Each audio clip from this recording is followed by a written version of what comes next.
பணம் இருக்கும் மனிதரிடம் மனம் இருப்பதில்லை, மனம் இருக்கும் மனிதரிடம் பணம் இருப்பதில்லை. இதை நாம சொல்லல, திமுக தலைவர் மு.க. ஸ்டாலின் சொல்லியிருக்காரு. அதாவது 10 லட்சம் கோடிக்கு மேல கடன் வாங்கி கஜானாவை வலிச்சு தொடச்சிட்டு போயிருக்காங்க அப்படின்னு முதலமைச்சர் விஜய் ஒரு குற்றச்சாட்டை முன்வைக்கவும் திமுக தலைவர் முன்னாள் முதலமைச்சர் மு.க. ஸ்டாலின் ஒரு ரிப்ளையை போட்டிருக்காரு, ரெஸ்பான்ஸை போட்டிருக்காரு. எடுத்த எடுப்புலயே பணம் இல்லை அப்படின்னு சொல்லாதீங்க, அதெல்லாம் கொடுக்கணும்னு நினைச்சா தரலாம், கொடுக்கறதுக்கு மனசு வேணும்.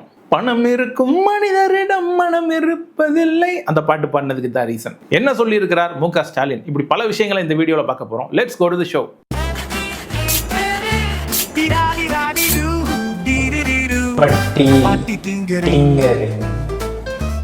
நடந்து முடிந்த சட்டமன்ற தேர்தலில் 108 இடங்களை தாவேகா வென்றிருந்தாலும் சில சீட்டுகள் தேவைப்பட்டுச்சு. இடதுசாரிகளோடு ஆதரவோடு இவங்க வெற்றிகரமாக ஆட்சி அமைச்சிருக்காங்க. முதலமைச்சர் விஜய் பதவியேற்று இருக்கிறார். ஆனால் பதவியேற்புலேயே சில விஷயங்கள்லாம் பேசியிருக்கணுமா அப்படின்றதுல எனக்கு மாற்று கருத்து இருக்கு. பதவியேற்கிறது அப்படின்றது ஒரு ஃபார்மல் செரிமனி. அந்த ஃபார்மல் செரிமனியில் உட்காந்துட்டு பஞ்ச் டைலாக் பேசுறதோ இல்லை இந்த மாதிரி இதுக்கு முன்னாடி ஆட்சி செய்தவங்களுடைய குற்றம் குறைகளை பேசுறதுக்கோ சரியான இடமா அப்படின்றது தெரியல. அரசியல் நாகரிகம் அறிந்தவர்கள் சொல்லுங்க, இதுக்கு முன்னாடி இதே மாதிரி நடந்திருக்கா அப்படின்ட்டு. ஏன்னா பிரச்சாரம்லாம் முடிஞ்சது, எலெக்ஷன்ல நின்னாச்சு, ஜெயிச்சாச்சு, அப்புறம் இடதுசாரிகளுடைய ஆதரவெல்லாம் பெற்று ஆட்சி அமைக்க போறோம். ஸோ இப்படிப்பட்ட சூழல்ல பதவியேற்கும் பொழுது இது மாதிரியான விஷயங்கள்லாம் பேசியிருக்கணுமா? அவர் பேசியிருக்கணும் கண்டிப்பா, ஆனா அது அந்த இடத்துல பேசியிருக்கணுமா அப்படின்ற விஷயத்துல எனக்கு மாற்று கருத்து இருக்கு. உங்களுக்கும் அந்த மாதிரி மாற்று கருத்து இருந்தா தெரிவிங்க. ஆனா அதுக்கான ஃபிட்டிங்கான ரிப்ளையை முன்னாள் முதலமைச்சர் திமுக தலைவர் மு.க. ஸ்டாலின் தெரிவித்திருக்கிறார். அவர் என்ன சொல்றாரு அப்படின்னா, 2021 நாங்க ஆட்சி அமைக்கும் பொழுது இதை விட மோசமான சூழல் இருந்தது. சொல்ல போனா கொரோனா பேரிடர், வெள்ள பாதிப்பு, இப்படி பல விஷயங்கள் இருந்தது. ஆனாலும் மக்கள் பாதிக்கப்படக்கூடாது அப்படின்னு அவங்களுக்கு வேண்டியதை செய்தோம். அதுபோல நீங்களும் செய்யலாம், ஆனா செய்யறதுக்கு மனசு வேண்டும், மனம் வேண்டும், அதற்கான திறன் வேண்டும் அப்படின்லாம் கொஞ்சம் அவருடைய நாகரிக அரசியலை விட்டு வெளியே இந்த விஷயத்தை பேசியிருக்கிறார். இது திமுக உடன்பிறப்புகள் மத்தியில் ஒரு பெரிய வரவேற்பு பெற்றிருக்க. ஐயா பரவாயில்லைங்கயா, இந்த மாதிரி தாங்கய்யா, வாங்கியான்றாங்க. ஆனால் இவ்வளோ பதிவு போட்ட மு.க. ஸ்டாலின் அவர்களுக்கு யாருக்கிட்ட பேசுகிறோம், யாருக்காக பேசுகிறோம், இது யார் கவனிக்கணும் அப்படின்றது தெரில. அதாவது இளைய சமுதாயம் இருக்கு பாருங்க, இந்த ஃபர்ஸ்ட் டைம் ஓட்டர்ஸ், ஜென்ஸின்லாம் அவர் சொல்கிறாரு, அவங்களுக்கு இது புரியணும், போய் சேரணும் அப்படின்னா அவங்களுக்கு தமிழ் எழுத்துக்கள் சரியா படிக்க தெரியுமா அப்படின்றது சந்தேகம். அதெல்லாம் செய்யலாம். ADHELLAM அதெல்லாம் அப்படி போடணும். நீங்க என்ன போடுறீங்க தமிழ்ல? அதெல்லாம்னு போடுறீங்க. ஐயா நாம அப்படிதான் தமிழ் படிச்சோம், அப்படிதான் பேசுறோம். ஆனா இவங்க இங்கிலீஷ் ஆல்பபெட்ஸ்ல தமிழ் எழுதிட்டு இருக்கிறாங்க. சரி, நம்மளால அப்படி தமிழ் எழுத முடியாது. அட்லீஸ்ட் ஒரு நிமிஷம் இல்ல ஒரு அரை நிமிஷம் அந்த மாதிரி ஒரு ரீல்ஸா ஷார்ட்ஸா அப்படிப்பட்ட வீடியோக்களை உருவாக்கி அந்த மாதிரி வீடியோக்களுக்கு பின்னாடி ஏதாவது பயங்கரமான ஒரு RR போட்டு அந்த மாதிரியான வீடியோக்களை இறக்குனீங்கன்னா அது பல பேர் ஷேர் பண்ணுவாங்க. இவங்க சொல்லக்கூடிய இந்த இளைய சமுதாயம், ஜென்ஸி புரட்சியாளர்கள், இவங்கெல்லாம் பார்க்கறதுக்கு வாய்ப்பு இருக்கு. நாம என்னங்கய்யா கண்டிப்பா அடுத்த தடவை அப்டேட் ஆகுறீங்க. நாம அதை பண்ணலனாலும் யாராவது ஒரு 10 பேரை வச்சு பண்ண வைங்க. இந்த ரூட்னு ஒரு PR டீம், உங்களுக்கு ஒரு PR டீம் இருக்கிற மாதிரி அவங்க கிட்டயும் ஒரு PR டீம் இருக்கு. அது வேலை பார்க்குற ஸ்டைல கொஞ்சம் பாருங்க. அதுக்குன்னு அவங்க பண்ற எல்லா விஷயமும் நம்ம பண்ணணும்னு அவசியம் கிடையாது. ஆனா அவங்க என்ன பண்றாங்கன்றத புரிஞ்சுக்கணும், அதை முறியடிக்கணுமா இல்லையா? அந்த பதவியேற்புல நிறைய விஷயங்கள் சர்ச்சையாக பேசப்பட்டது. குறிப்பாக தமிழ் தாய் வாழ்த்து 3ஆம் இடத்துக்கு தள்ளப்பட்டுச்சு. 2021 கூட மு.க. ஸ்டாலின் பதவி ஏற்கிறப்போ தமிழ்தாய் வாழ்த்து முதல்லையும் அதன் பிறகு நிகழ்ச்சி முடியும் போது தேசிய கீதத்தோட அந்த நிகழ்வு முடிவடைந்தது.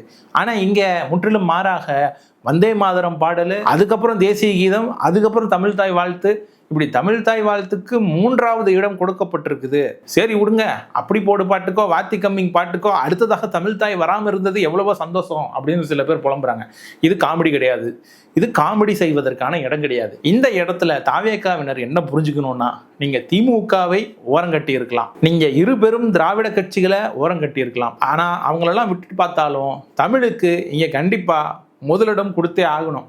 அதுல நீங்க தவறு இழைத்தீங்கன்னா அது மிகப்பெரிய பாதிப்பை உங்களுக்கு உருவாக்கும் அப்படின்றத சொல்லிக்கொண்டு நம்ம அடுத்த விஷயத்த பேசுவோம். சரி, இந்த 10 லட்சம் கோடி கடன், இவ்வளவு 10 லட்சம் கோடி வாங்கிட்டாங்க கடன் அப்படின்னு சொல்றாங்க. சரி, இந்த 10 லட்சம் கோடி கடன், அதுக்கு வருவோம். 10 லட்சம் கோடி கடன் வாங்கிட்டாங்க அப்படின்ற குற்றச்சாட்டு பிரச்சாரத்திலையும் சரி, பிரச்சாரத்துக்கு பிறகு எலெக்ஷன் ரிசல்ட் வந்ததுக்கு அப்புறமும் சரி, அதையே சொல்லிட்டு இருக்கிறாங்களே. 10 லட்சம் கோடின்றது ஸ்டாலின் செய்து எதுவுமே கொண்டு வரலையா நாட்டுக்கு அப்படின்னா நம்மளுடைய ஜிஎஸ்டிபி பெருமளவு முன்னேறி இருக்கு. அதாவது எடப்பாடி பழனிசாமியினுடைய ஆட்சி காலத்துல 19 லட்சம் கோடி தான் வந்து நம்மளுடைய ஜிஎஸ்டிபி மொத்த மாநில உற்பத்தி. ஆனா இப்போ 2026ல தற்போதைய நிலவரம் 36 லட்சம் கோடியை எட்டுறதுக்கு வாய்ப்பு இருக்கு அப்படின்றாங்க. ஸோ அப்படி இருக்கிறப்போ இந்த ஜிஎஸ்டிபி இதை வைத்து தான் நமக்கு கடன் கொடுக்கப்படுகிறது. ஸோ அப்படி இருக்கிறப்போ நம்ம அதிகமாக கடன் வாங்கிட்டதாக மற்ற மாநிலங்கள்லாம் கம்பேர் பண்ணி சொல்றாங்க. மற்ற மாநிலங்களுடைய ரெவன்யூவை விட நம்ம மாநிலத்தில் ரெவன்யூ ரொம்ப அதிகம். நீங்களே சொல்லுங்க, ஒரு 20,000 ரூபாய் சம்பாதிக்கிற ஒருத்தருக்கு எவ்வளோ கடன் தருவாங்க? அதுவே ஒரு மாசத்துக்கே 2 லட்சம் சம்பாதிக்கக்கூடிய ஒருத்தருக்கு எவ்வளோ கடன் தருவாங்க? யாருக்கு அதிக கடன் கிடைக்கும்? அப்படி இருக்கிற பட்சத்தில் தமிழ்நாடுக்கு அதிக கடன் கிடைக்கும். கடன் அதிகமாக வாங்குறது தவறு கிடையாது. அந்த கடனை வாங்கி என்ன முன்னேற்றங்களில் அதை இன்வெஸ்ட் பண்ணுறோம், அந்த இன்வெஸ்ட்மெண்ட் நமக்கு எப்படி ரெவன்யூவாக மாறுது அப்படின்றது தான் முக்கியம். ஸோ அப்படி இருக்கிற பட்சத்தில் நமக்கு இன்வெஸ்ட்மெண்ட், ரெவன்யூ, இப்படி பல விஷயங்கள்ல கவர்மெண்ட்டுக்கு வரவு இருக்கு. அதையெல்லாம் வைத்து தான் நலத்திட்டங்களும் செய்யணும். உங்களை பொறுத்த வரைக்கும் வாக்குறுதிகள், நீங்க கொடுத்த வாக்குறுதி இந்த 2,500 ரூபாய் தரேன் அப்படின்றது, 6 சிலிண்டர் இலவசமாக தரேன் அப்படிங்கிறது, பிறக்கிற குழந்தைங்க ஒவ்வொருத்தருக்கும் 1 கிராம் தங்க மோதிரம் அப்படிங்கிறது, இப்படி பல விஷயங்கள், பல நலத்திட்டங்கள் நீங்க செய்யறதா இருக்கீங்க, வாக்குறுதி கொடுத்துருக்கீங்க. ஆனா இது எல்லாத்தையுமே 2026 பிப்ரவரி மாசமே கடந்த திமுக அரசு நிதிநிலை அறிக்கையை வெளியிட்டது. அதுக்கப்புறம் தானே இந்த வாக்குறுதியெல்லாம் நீங்க கொடுத்துருக்கீங்க அப்படின்னு முக ஸ்டாலின் தன்னுடைய சோசியல் மீடியா ஹேண்டில் ஒரு பதிவாக எழுதி வெளியிட்டிருக்காரு. பட் அதை எழுதி தான் வெளியிட்டிருக்காரு. அதனால நிறைய பேர் படிச்சிருக்க வாய்ப்பு இல்லை. பட் புரிஞ்சுக்கோங்க, அது இந்த மாதிரியான கேள்வியை கேட்கிறாரு, இந்த லாஜிக்கை கேட்கிறாரு. பிப்ரவரி மாசமே நிதிநிலை அறிக்கையை வெளியிட்டாச்சு. அதுக்கப்புறம் தானே நீங்க வாக்குறுதி கொடுத்தீங்க. நீங்க வாக்குறுதி கொடுக்கும் போதே இப்படிதான் இருக்கு நிலவரம் அப்படி தெரியாதா உங்களுக்கு? இதுல நீங்க வெள்ளை அறிக்கை கொடுக்குறீங்க. வெள்ளை அறிக்கை கொடுக்கறதுன்றது ஒரு பெரிய விஷயம் கிடையாது. எல்லா ஆட்சியாளர்களும் வர்றப்போ முதல்ல ஒரு வெள்ளை அறிக்கையை கொடுப்பாங்க. இங்க பாருங்க, நாங்க ஆட்சிக்கு வர்றப்போ நிதிநிலை இப்படிதான் இருந்துச்சு அப்படின்ட்டு. அப்பதானே அவங்க ஆட்சி முடியறப்போ அவங்க எந்த அளவுக்கு முன்னேற்றத்தை கொண்டு வந்திருக்காங்க அப்படின்றது தெரியும். இப்படி முதலமைச்சர் விஜயனுடைய கூற்றுக்கு எதிராக ரிப்ளை கொடுக்கறதுக்கு முன்னாடி கூட நாகரிகமாக நீங்க 3 கையெழுத்திட்டு இருக்கீங்க, 3 நலத்திட்டங்களை தரதா சொல்லியிருக்கீங்க, அதுக்கு வாழ்த்துக்கள் அப்படின்னு சொல்றாரு. அதாவது அவருக்கு இருக்கிற நாகரிக அரசியல் அதுதான். அது சொல்லிட்டு தான் ஆரம்பிக்கிறாரு. அந்த வாக்குறுதிகள்ல ரொம்ப முக்கியமானது இந்த 200 யூனிட் இலவசம் அப்படிங்கிறது நல்ல விஷயம்தான், பாராட்டுதல். ஆனா முதல்ல நீங்க என்ன சொன்னீங்க? ஒவ்வொரு குடும்பத்திற்கும் மாதத்திற்கு 200 யூனிட்டுகள் கட்டணமில்லா மின்சாரம். பட் இப்போ நீங்க என்ன கொண்டு வந்திருக்கீங்க?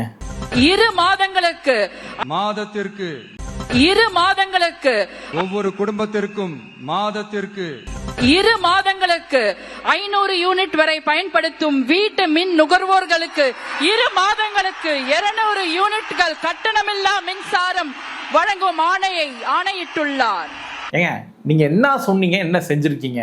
இதை தானே திமுகவும் செய்ததாக குற்றச்சாட்டு சொன்னீங்க. மகளிருக்கு கொடுக்கப்படுகிற உரிமை தொகை, இந்த உரிமை தொகையை பெறுவதற்கான எலிஜிபிலிட்டி அதுல மாற்றம் செய்திருக்குது திமுக அரசு அப்படின்னு குற்றச்சாட்டை வச்சீங்களா இல்லையா? இப்போ இந்த 200 யூனிட் இலவசத்தை பெறுவதற்கான கிரைட்டீரியாவை நீங்க என்ன வச்சிருக்கீங்க? 500 யூனிட் கேப்பை அதை தாண்டக்கூடாது. ஒருத்தங்க 500க்கு பதில் 501 யூனிட் மின்சாரம் பயன்படுத்தியிருந்தாங்கன்னா அவங்களுக்கு இந்த 200 யூனிட் மின்சாரம் இலவசம் கிடையாது. அப்படியா? அவங்க இதில் வரமாட்டாங்க. அவங்கெல்லாம் வந்து எலிட் அப்படின்னு நிறைய பேர் பேசிட்டு இருக்காங்க இன்டர்நெட்ல. பணக்காரர்களும் மிக மிக பணக்காரர்கள், அவங்க மிடில் கிளாஸ்ல வரமாட்டாங்க. அவங்க வர்க்கத்தில் உயர்த்தவர்கள், பயங்கரமா பணம் சம்பாதிக்கக்கூடியவர்கள், ரொம்ப லக்ஸூரியா வாழக்கூடியவர்கள். என்ன பண்றது, சோசியல் மீடியாவில் நீங்க பேசுறது தான் ஆயிடுச்சு. ஏன்னா அதுதான் உலகம் ஆகி போச்சு. என்ன பண்றது, நீங்க உங்களை பேச விட்டு தான் வேடியை பார்க்கணும். பேசுங்க, பரவாயில்ல பேசுங்க, கமான் டாக். இப்ப பதிகிற பேச்சு, அதனால தயவு செய்து அண்ணனை பேச விடுங்க. தாவேகாவை மக்களுடைய விமர்சனத்துல இருந்து பாதுகாக்கிறதுக்கு சோசியல் மீடியாவில் ஒரு குழு இயங்குது. அது அப்பப்போ ட்விட்டர்ல, அதாவது இந்த எக்ஸ் தளத்துல ஸ்பேசஸ் போட்டு அங்க உட்காந்து கண்டதை கழுதைகளை பேச வேண்டியது. அவங்க என்ன பேசுறாங்க அப்படின்றது நீங்களே கேளுங்க. இன்னொன்னு என்ன விஷயம்னு வச்சுக்கோங்க, இவங்க நினைக்கிறது வந்துட்டு எங்க உரிமை தொகை 2000 கொடுக்குற நீங்க அப்படி நாளைக்கு ஆரம்பிச்சலாம்னு நினைக்கிறாங்க. இவங்க உட்காந்தோன்னா அதான் ஆரம்பிப்பாங்க. இந்த மாசம் சிலிண்டர் வரலாமாங்க, இப்பவே ரீல்ஸ் போறாங்க, எனக்கு தாய்மாமன் சீர் வரலன்னு ஒரு பையனை விட்டு ரீல்ஸ் எல்லாம் போட்டுட்டு இருக்காங்க. பட் இவர் வந்து உட்காந்தோன்னா என்ன சொல்லுவா போறாருன்னு வச்சுக்கோங்க. ஐயா நான் வந்தேன், உங்களுக்கு என்னென்னவோ செய்யணும்னு பல கனவுகளோட வந்தேன், உங்களுக்காண்டியே வாழணும்னு வந்தேன். 60 வருஷமா இவங்க அடிச்சு வச்ச கொள்ளைய சரி பண்ணவே இன்னும் 60 வருஷம் தேவைப்படும் போல. எல்லாத்தையும் அள்ளிட்டு போயிட்டாங்க, ஒண்ணுமே இல்ல. உண்மைதான், அது எதுவும் இல்ல, இருந்தா தானே குடுக்கறதுக்கு இல்ல அப்படின்னு சொல்லிட்டாருன்னு வச்சுக்கோங்க. எவனும் இத பத்தி கேட்கவும் மாட்டான். என்னங்க அது, கொஞ்சம் கூட வெக்கமே இல்லாம இப்படி பேசிக்கிறாங்க. ஏங்க அங்க இருக்கிறவங்க யாரும் ஒருத்தங்க கூட கேட்க மாட்டீங்களா? அதை தாண்டி நான் சும்மா விளையாட்டுக்கு கூட சொல்றேன், நீங்க எப்படி வேணாலும் எடுத்துக்கோங்க.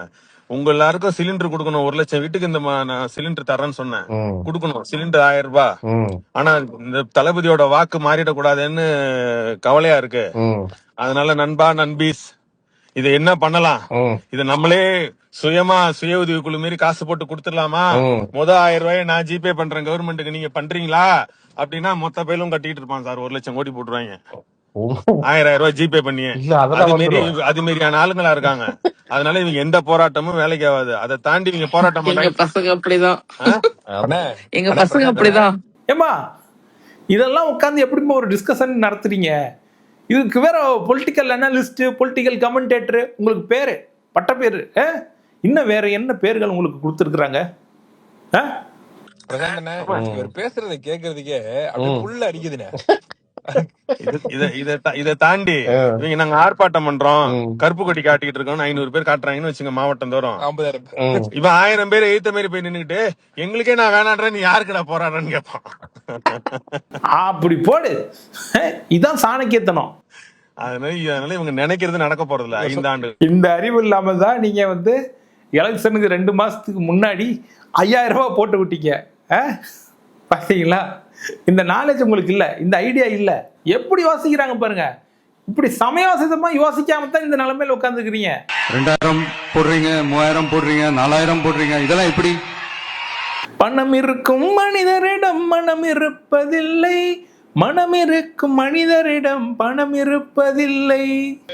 வந்து நான் என்ன சொல்றது, பல்லு இருக்கிறோம் பக்கடா சாப்பிடுறான், அவ்வளவுதான் நான் சொல்ல முடியும். தளபதிக்கு 36 பல்லு இருக்கு, அவ்வளவுதான். ஏன் வரட்டுமே, இதெல்லாம் என்ன தப்பு இருக்கு? எங்க தலைவி வந்து துணை முதலமைச்சர், இதுல உங்களுக்கு என்ன பிரச்சனை? அதாவது தமிழகத்தின் தங்க தலைவி அவர்கள் வந்து துணை முதல்வர் வந்தா கூட சந்தோஷம், உங்களுக்கு என்ன பிரச்சனை?